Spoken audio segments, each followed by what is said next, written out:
Before I walked in here, you didn't like me. You're going to like me less by the time I'm finished. So you might as well just leave and spare yourself the agony, those of you who don't like me. As you can see, I'm really hurt if you don't. It really breaks my heart to know someone doesn't like me, because you can't find a nicer guy than me. And you can't find a more genuine guy than me. And in terms of somebody who's willing to teach you everything he knows to help you, you can't find another one like me. And so, in spite of that, there are some people who don't like me. And my attitude toward that is tears and grief and depression. I'm on all kinds of stuff right now, Percocets, and snorted some Coke before I came in the room, you know, so that I can get through this time and not be worried about whether or not you like me. See, because if I'm not on drugs, I'll be bothered by that, and my feelings will be hurt. Actually, you can tell I'm not on any drugs, because you don't usually snort Coke and stand in one place and talk.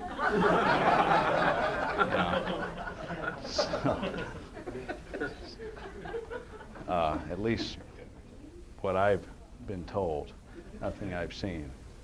I might be one of the few people who's never experimented with any of those kind of drugs left on the planet. I might be one of the few people left who went to college at the University of Iowa and wasn't taking some kind of drug. And in fact, it's true, huh? Yes. So you think all these guys from Iowa are all out in the cornfield and they're not real sophisticated, and it's only the California crowd that ever saw dope because they're with it. My hometown of Carroll, Iowa, 10,000 people. When I was a kid growing up, drugs were everywhere, including my house. And I had 4 older brothers, all of which experimented with something, okay? At least bare minimum, marijuana, and most likely a bunch of other things too. The good thing is all of them got through that, and they're good people, and they're great human beings. But the difference between me and them early on was this. I got to watch them, and I got to see their mistakes. And I also had a dad who one day I was walking out to get in the car, and one of my older brothers got in a fight with him. And there was some arguing back and forth, and he looked at me and he said, "Is this the way you're going to be too? Are you going to grow up and are you going to turn out just like they are?"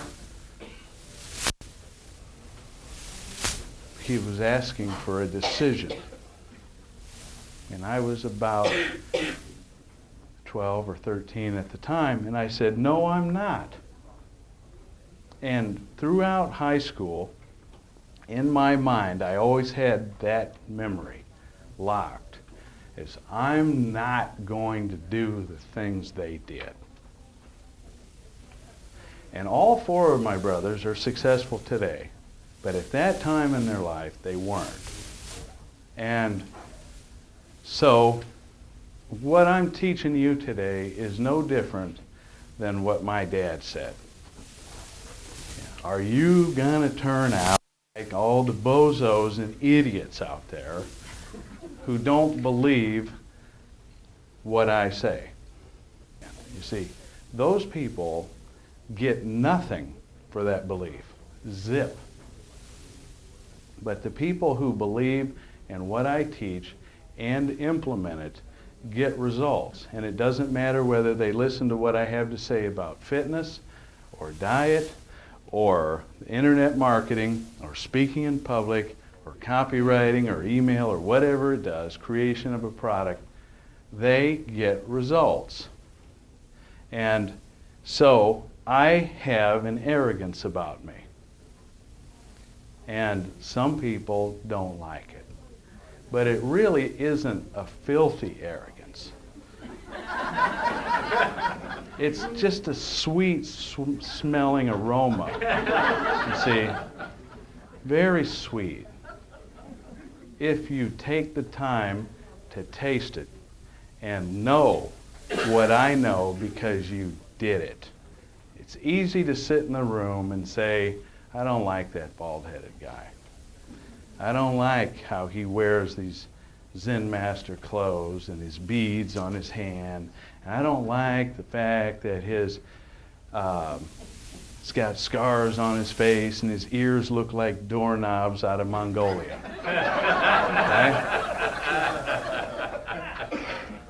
And I don't like that he talks slow and that you get 3 to 5 words and a pause.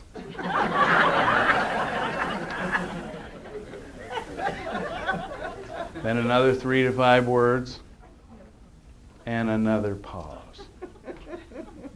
Just don't like that. Speed it up, would you? But if you look back through history at the greatest communicators and where they came from, Mark Twain, Ronald Reagan, and Will Rogers.